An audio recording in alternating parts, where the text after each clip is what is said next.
Здраво на сите, вечерва е отворањето на Ахмет Огут, бидејќи он имаме чест да го имаме неговото присуство и имаме чест дека он сакаше да направи тура, да ја објасни изложбата и генерално својата работа, но бидејќи турата ќе биде на англиски, он ќе врови на англиски, нема да има превод на англиски, мислам дека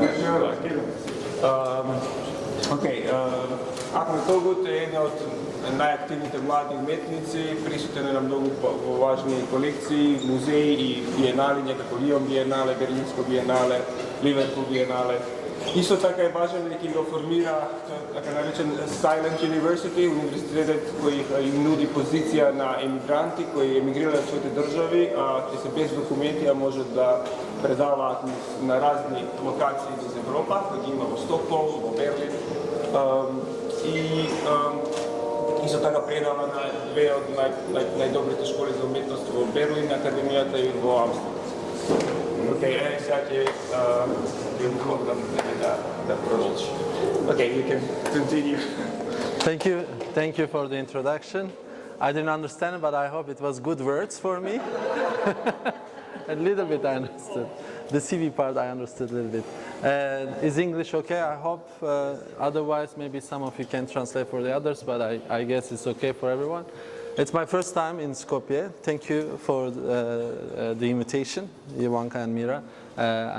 I've been trying to come here, but then there was a lot of things in between. So I'm really happy that finally we are able to do this exhibition with extensive selection of my works from recent years. And also we have quite a few new works in the show. I'm also very happy about it. And I guess most of it will be new for you because I was in a group show here, but that's the only history I have here in Skopje. And feel free to ask questions. I will just try to do as quick as possible the tour and give you a little bit of background information about each works. So you get the general content of the works, and if you have questions also afterwards, feel free to find me around walking and ask me informally. We come up with this title together with Ivanka because we had to think in double language, and I was thinking myself quite a long time, and I couldn't come up with any title that makes sense. And you were suggesting me some titles also without thinking together, so I just said let's have a phone call, and we found it literally in that one phone call, and I was very happy because I had to ask how is it in Macedonian, and we had to double check the meanings and also the meaning in English, like the other meanings in English as well. So of course the history was important for me. The very reason the museum is here is the earthquake. And after the earthquake, there was a big number of donations from international artists, and also the building was donated by Polish government and done with the Polish architect. So this was kind of solidarity act, and that's something, of course, very important information for me. So I wanted to reflect on that as well in short time. How can we respond to that within the frame of this exhibition, which is basically giving general idea, but also site specifically we wanted to use some works from the collection. Eventually we ended up using 4 works from the collection, creating 2 new works, and I'm very happy that these are completely new works, and there are already plans that they will travel hopefully after this show. These ideas we come up with here. So let's go in and let's keep it less abstract, and let's go next to the works.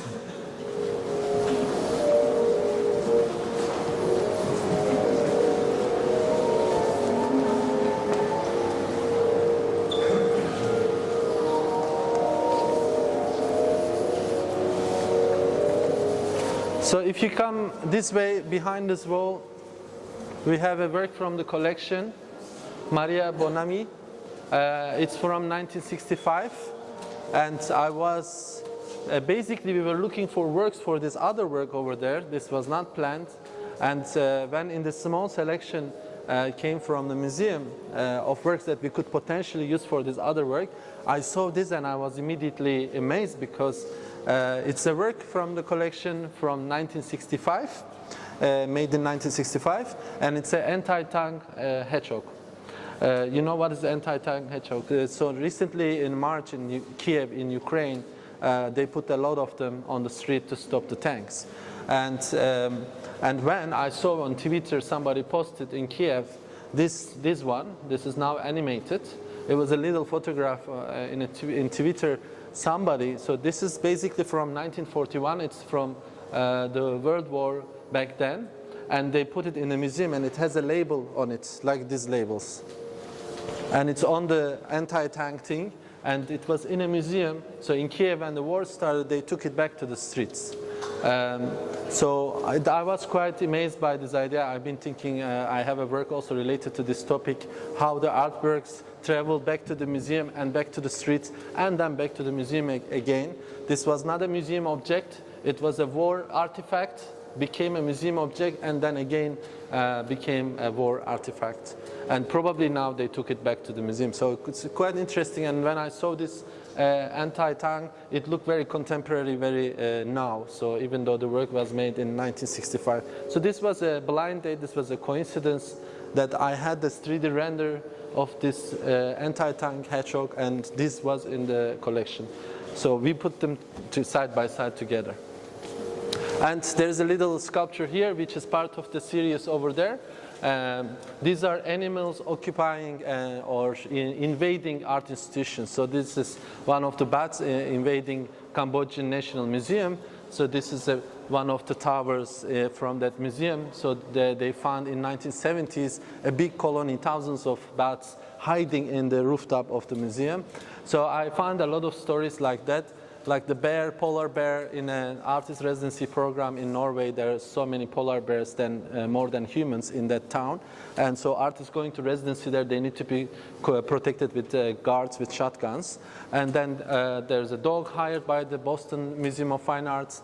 There's a cat that was trying to enter a museum in Japan many times, but wasn't allowed, but became a symbol of that museum. And there's a falcon that lives, two of them lives on the Tate Modern Tower in London. So these animals that are somehow becoming part of the art institution. So I was focusing on non-human visitors of art institutions, especially in COVID times, because I did this work for an exhibition, and that exhibition never opened because COVID happened. And we had these sculptures without humans around, alone in the museum for months.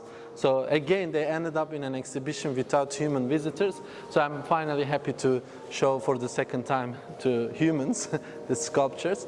But art museums not only have human visitors, but they have visitors of all the species, all the animals, all the other living beings around. And it is kind of becoming a house for all of them.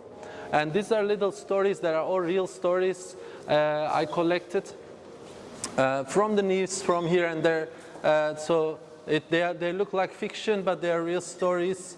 So like this fake US embassy in Ghana that was operating for 10 years next to the original one. So there was an original US embassy in Ghana and there was a fake one. And they were able to operate for 10 years and issue visas for people. Actually, some of them traveled to US with those fake visas. And this is the Zimbabwe dollar. This is the fake wedding. This was organized by a group of Syrians to be able to cross the border till Sweden, from Italy to Sweden. So they dress up like as it is a wedding and they cross all the borders. So these are all real stories. This guy lived in Charles de Gaulle airport. Maybe you know there's a movie about it as well. For many years, like I think 17 years. And all these stories, this is the first citizen that is not human, that was citizen, a female robot, Sophie, that was became citizen of Saudi Arabia, where there is no proper rights for a woman, and they gave the citizenship. And then she became an advocate for women's rights in Saudi Arabia as an artificial intelligent robot. As a shrinking country in Kiribati, you can read the stories. They are all little stories. They look like artistic fictional stories, but they're all real-time stories. And this is the other new work. This is kind of the main new work I did for this show. Can you hear me? I hope you can hear me in the back.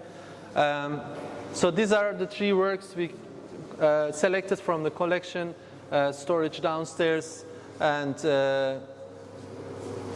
Anna Bergman and David Hockney and Victor Vasilieri. We were going through a lot of artworks, and the idea is to hang them. Normally you hang paintings always eye level, that is 150 centimeters, so somewhere like here, the middle of the artwork, but we hang them high so you can actually jump and catch the eye level, so the horizon is kind of tilted to up. To be able to see them properly, you have to jump, and you're invited to jump after the tour if you want to look at them in the eye level. Of course, this is a little bit reference to the ground that was shaking during the earthquake times, and this collection was created. All of them are donated works during the earthquake times, after the earthquake, so they're linked to the there is a museum that was made after that, but also on a ground that was shaking, and that might be shaking again. So it's a simple intervention. And there are a set of collages here. And a little video piece here.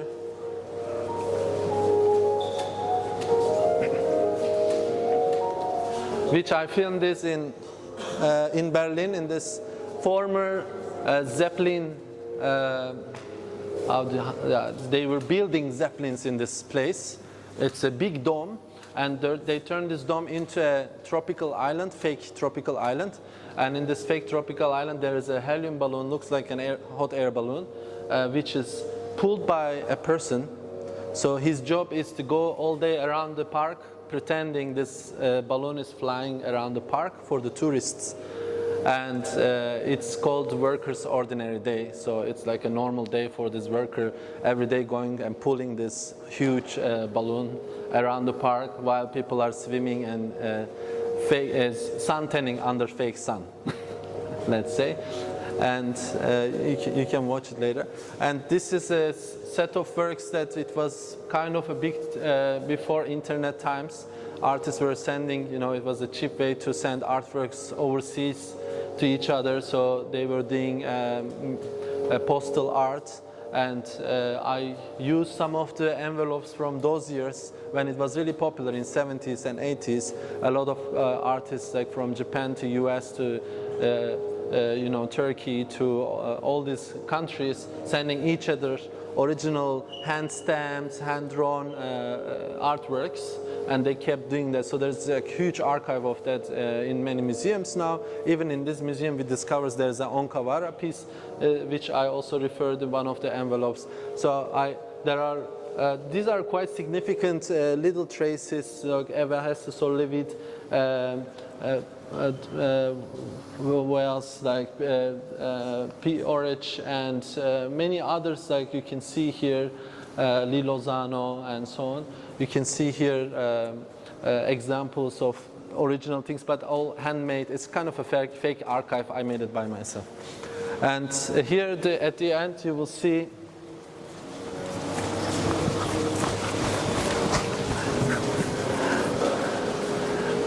there's more here.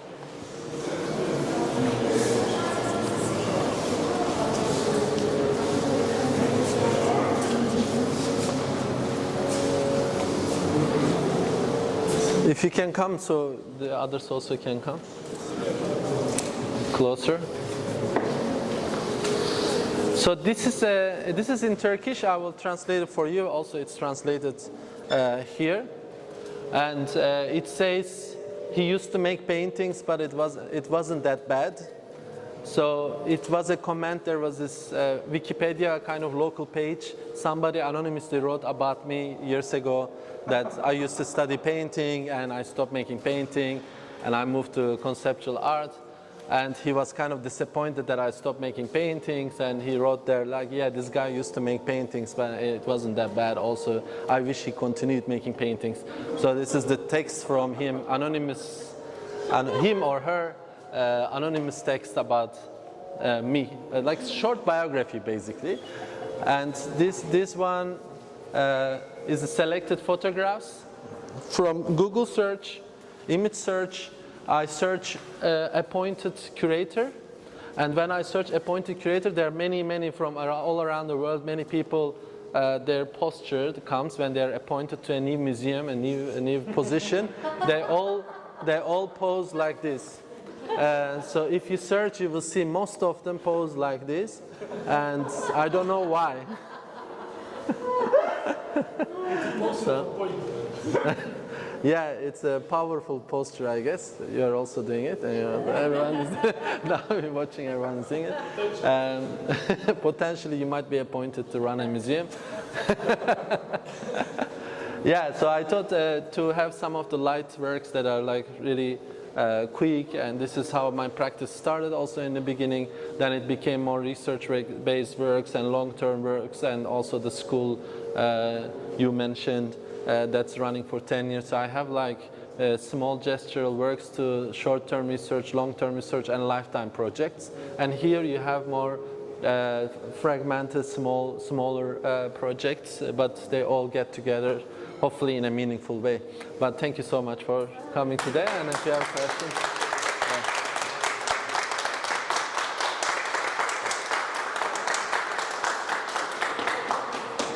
Yeah, we can move to the back, right? Yeah. We have drinks and music. Thank you.